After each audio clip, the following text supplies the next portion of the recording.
Hallelujah, praise the Lord, amen. Many times, with all of our talents and giftings and grace, we try to get the applause of the world. We seek appreciation from the world. That is not right. If we are talented, if we have gracing upon our lives, giftings of God over our lives, we are not supposed to seek the appreciation and the applause of people around us. We need to seek heaven's appreciation and approval.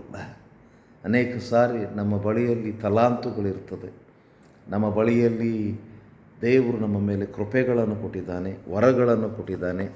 ಇವುಗಳನ್ನು ಇಟ್ಟುಕೊಂಡು ಅನೇಕ ಸಾರಿ ನಾವು ಜನರ ಪ್ರಶಂಸೆ, ಜನರ ಚಪ್ಪಾಳೆ, ಜನರ ಒಪ್ಪಿಗೆಯನ್ನು ನಾವು ಹುಡುಕ್ತೇವೆ. ಅದು ಸರಿಯಾದಂಥ ಸಂಗತಿ ಅಲ್ಲ. Amen.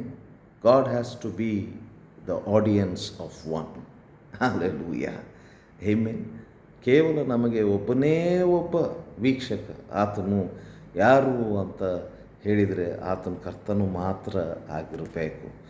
ಆತನಿಂದಲೇ ನಮಗೆ ಎಲ್ಲ ಪ್ರಶಂಸೆ ಬರಬೇಕು, ಆತನಿಂದಲೇ ನಮಗೆ ಸ್ವೀಕೃತವಾದಂಥ ಮನೋಭಾವನೆ ಬರಬೇಕು, ಆತನಿಂದಲೇ ನಮಗೆ ಚಪ್ಪಾಳೆ ಬರಬೇಕು. Hallelujah, praise the Lord, amen. ದೇವರಿಂದಲೇ ನಮಗೆ ಎಲ್ಲ ಪ್ರಶಂಸೆಗಳು ಬರಬೇಕು. ಮನುಷ್ಯನು ಒಪ್ಪಿಗೆ, ಮನುಷ್ಯನ ನಮ್ಮನ್ನು ಸ್ವೀಕಾರ ಮಾಡುವಂಥದ್ದು ಅದೆಲ್ಲ ನಮಗೆ ಬೇಡ. ಯಾಕಂದರೆ ನಮಗೆ ವರಗಳನ್ನು, ತಲಾಂತುಗಳನ್ನು ಕೊಟ್ಟಂಥವನು ದೇವರು ಆ ಕಾರ್ಯವನ್ನು ಮಾಡಬೇಕು. Hallelujah. Amen and amen. It is God who has given us gifts and talents and grace over our lives to magnify Him, to glorify Him. That is why we need to just seek the appreciation and the applause of God. Hallelujah. Amen and amen. Take this world away from me and give me Jesus. One song is like this.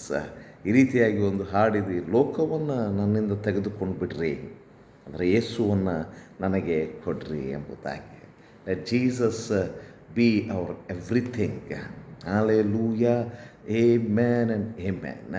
ಯೇಸುವೇ ನಮ್ಮ ಸರ್ವಸ್ವ ಆಗಲಿ. ಆಮೇನ್ and amen.